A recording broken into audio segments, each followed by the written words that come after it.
Intensity of electric field at a point due to a point charge. So what is mean by point charge? നമ്മൾ ചാർജുകൾ രണ്ട് തരത്തിൽ പറയാറുണ്ട്. ഒന്ന് point charge, വേറൊന്നാണ് ടെസ്റ്റ് ചാർജ്. പോയിന്റ് ചാർജും അതുപോലെ ടെസ്റ്റ് ചാർജും. പോയിന്റ് ചാർജ് എന്ന് പറഞ്ഞാൽ അല്ലെങ്കിൽ സോഴ്സ് ചാർജ് എന്ന് പറഞ്ഞാൽ ഒരു ചാർജ് ഒരു 1 കൂളോമിന് അറൗണ്ട് ആയിട്ടുള്ള അതിനടുത്തുള്ള ചാർജുകളെ പറയുന്നതാണ് എന്ത്, പോയിന്റ് ചാർജ്. ടെസ്റ്റ് ചാർജ് എന്ന് പറഞ്ഞാൽ നമ്മൾ യൂണിറ്റ് പോസിറ്റീവ് ചാർജിനെയാണ് എന്ത് പറയുക, ടെസ്റ്റ് ചാർജ് എന്ന് പറയുക.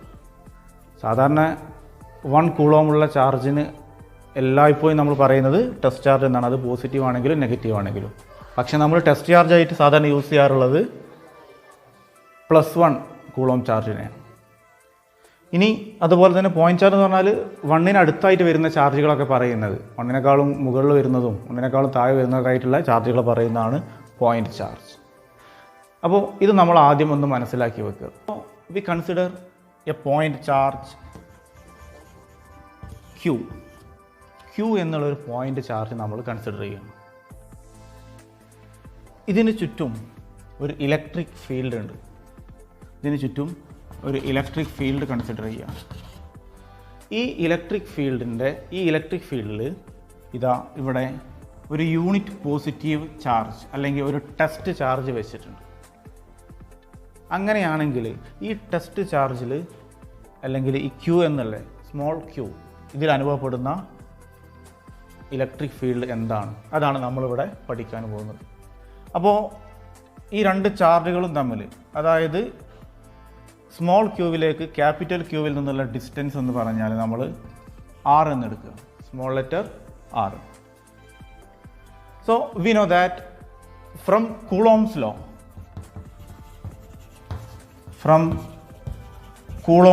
Law we know that F equal to, അതായത് ഈ രണ്ട് ചാർജുകളും തമ്മിൽ ഒരു ഫോഴ്സ് ഉണ്ട്, ഇലക്ട്രോസ്റ്റാറ്റിക് ഫോഴ്സ്. ആ ഫോഴ്സ് F ഈക്വൽ ടു നമ്മൾ പഠിച്ചു കഴിഞ്ഞതാണ് K ഇൻറ്റു ഇവിടെയുള്ള രണ്ട് ചാർജുകൾ ഏതൊക്കെയാണ്, ഒന്ന് ക്യാപിറ്റൽ Q അതുപോലെ small q divided by R². ഇതാണ് നമ്മുടെ ഇക്വേഷൻ. അപ്പോൾ ഈ ഇക്വേഷൻ നമ്മൾ ആദ്യം എഴുതുന്നു. ഇനി നമ്മൾ ചെയ്യാൻ പോകുന്നത്, നമ്മൾ ഇലക്ട്രിക് ഫീൽഡ് പഠിച്ചപ്പോൾ ഇലക്ട്രിക് ഫീൽഡുമായി ബന്ധപ്പെട്ട് നമ്മൾ ഇലക്ട്രിക് ഫീൽഡിൻ്റെ ഇക്വേഷൻ പഠിച്ചു കഴിഞ്ഞു. വി ഹാവ്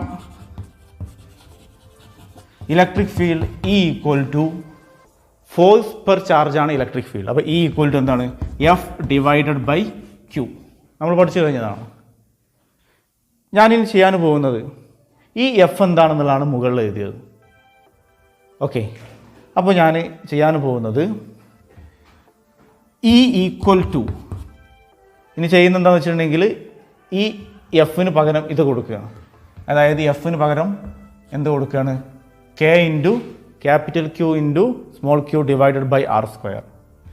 അപ്പോൾ നമ്മുടെ ഇക്വേഷൻ എന്താവും, Fന് പകരം നമ്മൾക്ക് എന്ത് എഴുതാം, K Q into Q divided by R². ഇനി നമ്മൾ താഴെ എന്തുണ്ട്, ഒരു സ്മോൾ q ഉണ്ട്. അപ്പോൾ ആ സ്മോൾ q എഴുതും. അപ്പോൾ നമ്മൾക്ക് ഇവിടെ ഇത് രണ്ടും ക്യാൻസൽ ചെയ്ത് കഴിഞ്ഞാൽ intensity of electric field, therefore intensity of electric field E equal to K into Q divided by R². K into Q divided by R². ഇവിടെ K എന്ന് പറഞ്ഞാൽ കോൺസ്റ്റൻ്റ് ആണ്. നമ്മൾ അത് സാധാരണ 9 ഇൻറ്റു 10⁻⁹ എന്ന് ഉപയോഗിക്കാറുണ്ട്. അതല്ലെങ്കിൽ 1/4πε0 എന്നും ഉപയോഗിക്കാറുണ്ട്. അപ്പോൾ ഈ ഇക്വേഷനാണ് intensity of electric field due to a point charge.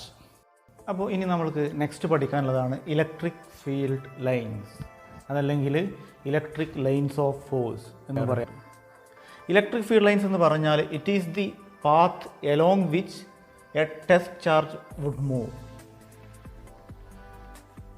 Around a point charge. അതായത് ഒരു പോയിന്റ് ചാർജിന് ചുറ്റും ടെസ്റ്റ് ചാർജ് മൂവ് ചെയ്യുന്ന പാത്താണെന്ത്, ഇലക്ട്രിക് ഫീൽഡ് ലൈൻസ്. നമ്മൾ ഓൾറെഡി മാഗ്നറ്റിക് ഫീൽഡ് ലൈൻസ് ഒക്കെ പഠിച്ച പോലെ തന്നെ ഇവിടെ നമ്മൾ ഇമാജിനറി ലൈൻസ് ആണ് വരയ്ക്കുന്നത്. ഇതാ ഒരു പോസിറ്റീവ് ചാർജ്, ഇതിന് ചുറ്റും ഒരു പോയിൻ്റ് ചാർജ് ആണെന്ന് കരുതുക. ഇതിന് ചുറ്റും ഇതിനടുത്ത് നമ്മൾ ടെസ്റ്റ് ചാർജ് വെച്ചാൽ ആ ടെസ്റ്റ് ചാർജ് ഇങ്ങനെ മൂവ് ചെയ്യുന്ന പാത്തുകൾ, ഈ പാത്തുകളെയാണ് നമ്മൾ എന്ത് പറയുക, ഇലക്ട്രിക് ഫീൽഡ് ലൈൻസ് എന്ന് പറയാം.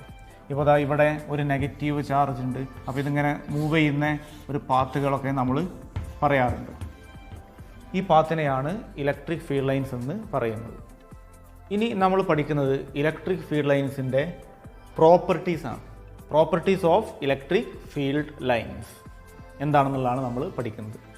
അപ്പോൾ അതിൽ first property, it starts from positive charges and end at negative charges. അതായത് ഇലക്ട്രിക് ഫീൽഡ് ലൈൻസ് സ്റ്റാർട്ട് ചെയ്യുന്നത് പോസിറ്റീവ് ചാർജിൽ നിന്നും അത് എൻഡ് ചെയ്യുന്നത് എവിടെയാണ്, നെഗറ്റീവ് ചാർജിലുമാണ്. നമ്മൾ സാധാരണ പോസിറ്റീവ് ചാർജ് ഉണ്ട്, അതുപോലെ നെഗറ്റീവ് ചാർജ് ഉണ്ട്. അപ്പോൾ എക്സ്പെരിമെൻറ്റിൻ്റെ അടിസ്ഥാനത്തിൽ പറയുന്നതാണെന്ത്, the electric field lines which starts from positive and end at negative.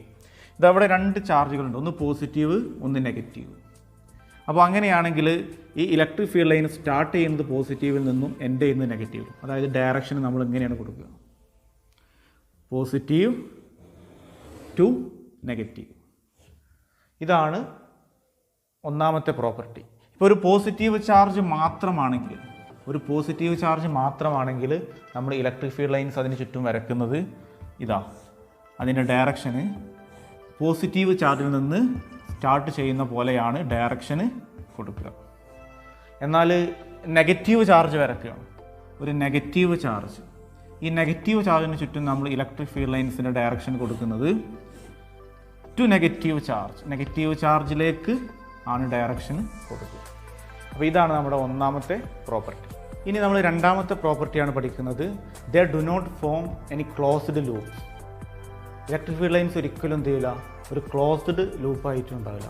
നമ്മൾ പറഞ്ഞു പോസിറ്റീവിൽ നിന്ന് സ്റ്റാർട്ട് ചെയ്യുന്നു, നെഗറ്റീവിൽ എൻഡ് ചെയ്യുന്നു. ഇതാ ഇപ്പോൾ ഒരു ഇലക്ട്രിക് ഫീൽഡ് ലൈൻ ആണെങ്കിൽ പോസിറ്റീവിൽ നിന്ന് സ്റ്റാർട്ട് ചെയ്ത് നെഗറ്റീവിൽ എൻഡ് ചെയ്യും.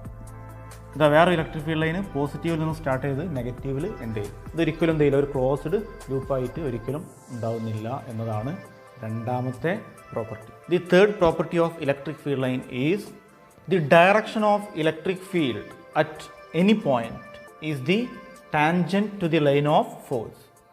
അതായത് ഇലക്ട്രിക് ഫീൽഡ് ലൈൻസിൽ നിന്ന് നമ്മൾക്ക് ഇലക്ട്രിക് ഫീൽഡിൻ്റെ ഡയറക്ഷൻ കണ്ടുപിടിക്കാം. എങ്ങനെയാണെന്ന് വെച്ചിട്ടുണ്ടെങ്കിൽ അതൊരു ടാൻജൻ്റ് ആയിരിക്കും. ഏത് പോയിന്റിൽ നിന്നാണോ ഒരു ടാൻജൻറ്റ് വരക്കുന്നത് ആ ടാൻജൻ്റ് ഡയറക്ഷൻ ആയിരിക്കും ആ ഇലക്ട്രിക് ഫീൽഡിൻ്റെ ഡയറക്ഷൻ ആ പോയിന്റിലുള്ള. ഇതാ സപ്പോസ് ഇവിടെ ഇപ്പോൾ ഞാനിതാ ഇവിടെ ഒരു പോയിന്റ്, ഈ പോയിന്റ് കൺസിഡർ ചെയ്യുക. ഇവിടെയുള്ള ഇലക്ട്രിക് ഫീൽഡിൻ്റെ ഡയറക്ഷൻ എന്ന് പറഞ്ഞാൽ നമ്മൾ ഇവിടുന്ന് വരക്കുന്ന ഇതാ ഡയറക്ഷന്, ഇവിടുന്ന് ഇലക്ട്രിക് ഫീൽഡ് ഡയറക്ഷൻ ഇവിടുന്ന് ഇങ്ങോട്ടാണ്. അപ്പോൾ ഇവിടുന്ന് നമ്മൾ ഈ പോയിന്റിൻ്റെ ഡയറക്ഷൻ എന്ന് പറഞ്ഞാൽ ഇതാ ഇവിടുന്ന് വരക്കുന്ന ഒരു ടാൻജൻറ്റ്, ഇതാണ് ഇലക്ട്രിക് ഫീൽഡിൻ്റെ direction at that point. The direction of electric field at any point is the tangent to the line of force drawn from that point. ആ പോയിന്റിൽ നിന്ന് വരക്കുന്ന ടാൻജൻറ്റിൻ്റെ ഡയറക്ഷൻ ആയിരിക്കും. ഇനി ഇതാ ഇവിടെയാണെങ്കിൽ ഇവിടെയുള്ള ഇലക്ട്രിക് ഫീൽഡ് ഡയറക്ഷൻ കണ്ടുപിടിക്കണമെങ്കിൽ ഇവിടെ നിന്ന് എന്ത് ചെയ്യുക, ഒരു ടാൻജൻറ്റ് വരയ്ക്കുക. ഇതാണ് ഇലക്ട്രിക് ഫീൽഡിൻ്റെ ഡയറക്ഷൻ. ഇതാണ് നമ്മുടെ മൂന്നാമത്തെ പ്രോപ്പർട്ടി.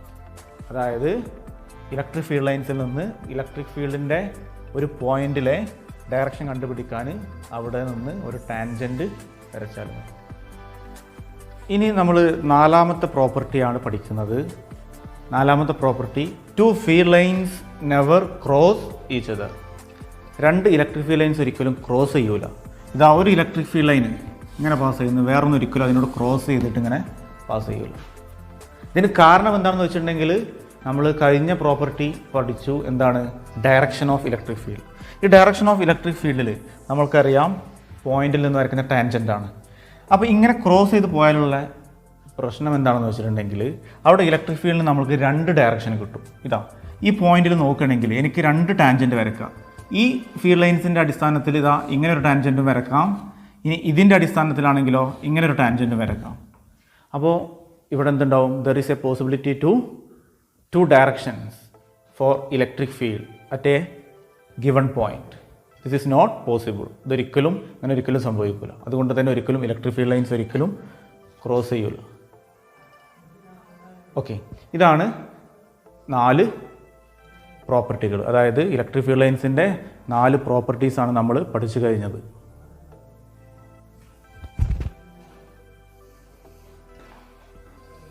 ഇനി ഒരു പോസിറ്റീവ് ചാർജും അതുപോലെ നെഗറ്റീവ് ചാർജും വന്നാൽ ഇലക്ട്രിക് ഫീൽഡ് ലൈൻസിൻ്റെ പിക്ചോറിയൽ റെപ്രസെൻറ്റേഷൻ എങ്ങനെയായിരിക്കും എന്നുള്ളത് നമുക്ക് നോക്കാം.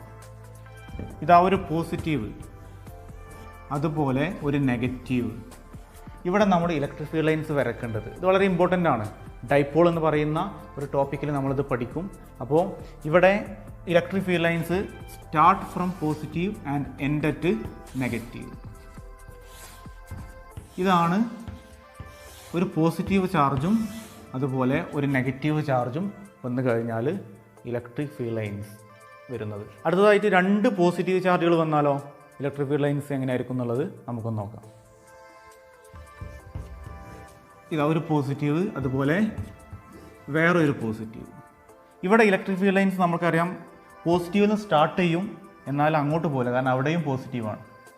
അപ്പോൾ ഇത് പോസിറ്റീവിൽ നിന്ന് സ്റ്റാർട്ട് ചെയ്തിട്ട് ഇത് രണ്ടും പോസിറ്റീവ് ആയതുകൊണ്ട് ലൈക്ക് ചാർജസ് ആർ റിപ്പൽ ചെയ്യും എന്ന് പറയുന്നതിൻ്റെ അടിസ്ഥാനത്തിൽ ഇത് ഇതാ ഇങ്ങോട്ട് ഇങ്ങനെ റിപ്പൽ ചെയ്ത് ഇങ്ങോട്ട് റിപ്പല് ചെയ്യും. അതായത് ഇതൊരിക്കലും 2 ചാർജ് ഒന്നിൻ്റെ അടുത്തേക്ക് മറ്റത് പോകുന്നില്ല, ഇത് റിപ്പൽ ചെയ്ത് നിൽക്കും.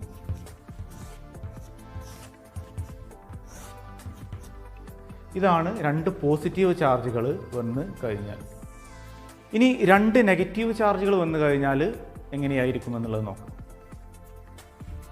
ഇതാ 2 നെഗറ്റീവ് ചാർജുകൾ. ഇവിടെ നമ്മൾക്കറിയാം നെഗറ്റീവ് ചാർജിലാണ് ഇലക്ട്രിക് ഫീൽഡ് ലൈൻസ് എൻഡ് ചെയ്യുക. അപ്പോൾ ഇവിടെ നമ്മൾ വരക്കേണ്ടത് ഇലക്ട്രിക് ഫീൽഡ് ലൈൻസ് വരക്കുമ്പോൾ ഡയറക്ഷന് നെഗറ്റീവ് ചാർജിൻ്റെ അടുത്തേക്കായിരിക്കും പോകുക. എന്നാൽ ഇതൊരിക്കലും എന്ത് ചെയ്യുക, ഇങ്ങോട്ട് അട്രാക്ട് ചെയ്യുന്നില്ല, കാരണം ലൈക്ക് ചാർജുകളാണ്.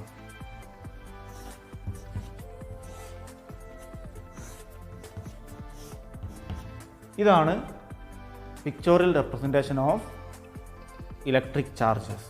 ഒരു പോസിറ്റീവ് ചാർജ് വന്നാൽ എങ്ങനെയാണെന്ന് പഠിച്ചു, 2 പോസിറ്റീവ് ചാർജ് വന്നാൽ എങ്ങനെയാണെന്ന് പഠിച്ചു, ഒരു പോസിറ്റീവും നെഗറ്റീവും വന്നാൽ എങ്ങനെയാണെന്ന് പഠിച്ചു, 2 നെഗറ്റീവ് ചാർജുകൾ വന്നാൽ എങ്ങനെയാണെന്നുള്ളത് പഠിച്ചു കഴിഞ്ഞു. Electric flux that is represented by phi. നമ്മൾ നെക്സ്റ്റ് പഠിക്കുന്നത് ഇലക്ട്രിക് ഫ്ലക്സിനെ കുറിച്ചാണ്. അതിനെ നമ്മൾ റെപ്രസെൻറ്റ് ചെയ്യുന്നത് ഫൈ എന്ന ഒരു ലെറ്റർ ഉപയോഗിച്ചാണ്. So what is mean by electric flux? It is the total number of electric field lines or electric lines of force passing through a given area. ഒരു നിശ്ചിത ഏരിയയിൽ, ഒരു തന്നിട്ടുള്ള നിശ്ചിത ഏരിയയിലൂടെ പാസ് ചെയ്യുന്ന total number of electric field ലൈൻസിനെയാണ് എന്ത് പറയുക, ഇലക്ട്രിക് ഫ്ലക്സ് എന്ന് പറയുന്നത്. Suppose we have a given area, നമ്മൾക്കൊരു ഏരിയ തന്നിട്ടുണ്ട്, അതിലൂടെ കുറേ ഇലക്ട്രിക് ഫീൽഡ് ലൈൻസ് പാസ് ചെയ്യുന്നുണ്ട് കരുതുക. ഇങ്ങനെ കുറേ ഇലക്ട്രിക് ഫീൽഡ് ലൈൻസ് പാസ് ചെയ്യുന്നുണ്ട്, ഇതിലൂടെ ഇങ്ങനെ പാസ് ചെയ്യുന്നുണ്ട്. അപ്പോൾ ഈ ഏരിയയിലൂടെ പാസ് ചെയ്യുന്ന ഇലക്ട്രിക് ഫീൽഡ് ലൈൻസിനെ പറയുന്നതാണ് എന്ത്, ഇലക്ട്രിക് ഫ്ലക്സ്. ഓക്കെ, അപ്പോൾ നമ്മൾ ഒരു ഏരിയ, ഇതിൻ്റെ ടോട്ടൽ സർഫസ് ഏരിയ എസ് എന്ന് കരുതുക. ഇതിലൊരു സ്മോൾ ഏരിയ എടുക്കുകയാണ്, ഒരു സ്മോൾ ഏരിയ. ഇവിടുത്തെ ഏരിയ വെക്റ്റർ ഡി എസ് എന്ന് പറയുന്നൊരു ടോട്ടൽ ഏരിയ എസ് ആണ്, അതിലൊരു സ്മോൾ ഏരിയ ആണ് ഡി എസ്. ഇവിടെ ഉണ്ടാകുന്ന ഈ സ്മോൾ ഏരിയയിൽ ഉണ്ടാകുന്ന ഇലക്ട്രിക് ഫ്ലക്സ് എന്ന് പറഞ്ഞാൽ that is phi equal to E dot d S. Phi equal to E dot d S എന്നാണ്. ഇവിടെ ഇ എന്ന് പറഞ്ഞാൽ ഇലക്ട്രിക് ഫീൽഡ്, ഡി എസ് എന്ന് പറഞ്ഞാൽ ആ small area. We know that what is mean by A dot B. What is A dot B? A dot b equal to AB cos theta. Therefore, phi equal to, we can write as E ds cos theta. നമ്മൾ dot product ഒക്കെ പഠിച്ചു കഴിഞ്ഞപ്പോൾ അവിടെ പഠിച്ചതാണ്. അപ്പോൾ ഇതാണ് electric flux എന്ന് പറഞ്ഞാൽ. ഇനി ഇലക്ട്രിക് ഫ്ലക്സിൻ്റെ യൂണിറ്റ് ഇമ്പോർട്ടൻ്റ് ആയ ഒന്നാണ് അതിൻ്റെ യൂണിറ്റ്. യൂണിറ്റ് എന്ന് പറഞ്ഞാൽ ഇലക്ട്രിക് ഫീൽഡിൻ്റെ യൂണിറ്റ് നമ്മൾക്കറിയാം, നമ്മൾ പഠിച്ചു കഴിഞ്ഞു. It is newton per coulomb. ഇനി അതിൻ്റെ കൂടെ ഏരിയയുടെ യൂണിറ്റ് എന്താണ്, മീറ്റർ സ്ക്വയർ. അപ്പോൾ നമ്മൾ ഇവിടെ ന്യൂട്ടൺ പെർ കൂളോം, അതിൻ്റെ കൂടെ മീറ്റർ സ്ക്വയറും കൂടെ ആഡ് ചെയ്താൽ newton metre square per coulomb. Electric ഫീൽഡിൻ്റെ യൂണിറ്റ് ന്യൂട്ടൺ പെർ കൂളോം, ഇനി ഏരിയ യൂണിറ്റ് മീറ്റർ സ്ക്വയർ മുകളിൽ എഴുതുക. Newton metre square per coulomb. ഇതാണ് ഇലക്ട്രിക് ഫ്ലക്സിൻ്റെ യൂണിറ്റ്.